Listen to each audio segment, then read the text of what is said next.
Pluie froide, sirène dans la nuit. Encore une garde qui finit mal.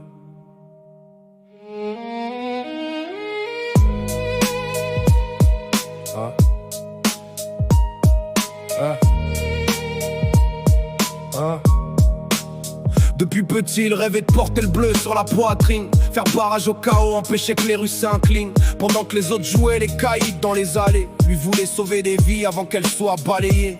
Il croyait dans l'honneur, les valeurs, la justice, dans les mains comptant encore malgré toute la violence qui glisse. Sa mère disait souvent, mon fils a le cœur trop grand, mais lui voyait l'uniforme comme un serment d'enfant. Puis il a réussi, concours, école et sueur, premier badge sur le torse, les larmes dans le cœur. Son père était fier, même sans trouver les mots. Il avait enfin trouvé sa route dans ce monde de chaos, mais la réalité frappe plus fort que les rêves.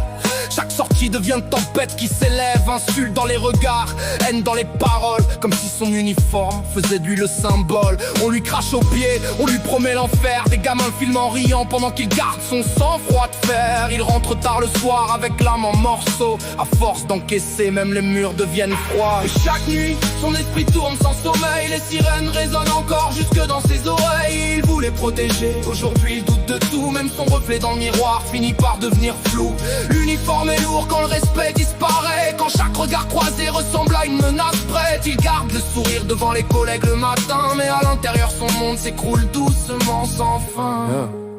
Les interventions s'enchaînent, violence et drame, des mères qui pleurent, des enfants qui grandissent dans les flammes. Il voit la haine monter dans les rues qu'il patrouille, et son cœur se noyer dans cette guerre qui le fouille. Sa femme lui demande pourquoi il dort plus la nuit, pourquoi ses mains tremblent encore quand le silence survit. Mais il répond ça va, d'une voix presque absente, avant de fixer le plafond dans une chambre oppressante. Il revoit les visages, les insultes, les menaces, les corps sous les gyrophares, les couteaux, les grimaces. Il sent que son âme fatigue à vouloir tenir debout, comme un homme qui se noie sans que personne voit tout. Il regarde son arme posée près de la table, le silence dans la pièce devient presque insoutenable. Il pense à son enfance, aux rêves qu'il poursuivait, à cet enfant innocent que le monde a étouffé. Et chaque nuit, son esprit tourne sans sommeil, les sirènes résonnent encore jusque dans ses oreilles. Il voulait protéger, aujourd'hui il doute de tout, même son reflet dans le miroir finit par devenir flou.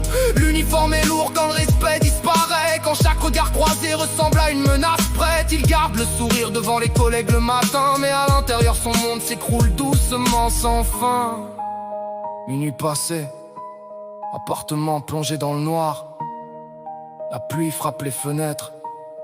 Il enlève doucement son uniforme, le pose sur la chaise, comme s'il abandonnait une partie de lui-même. Une photo de sa famille entre les mains, des larmes qu'il retenait depuis des années. Je voulais juste faire le bien.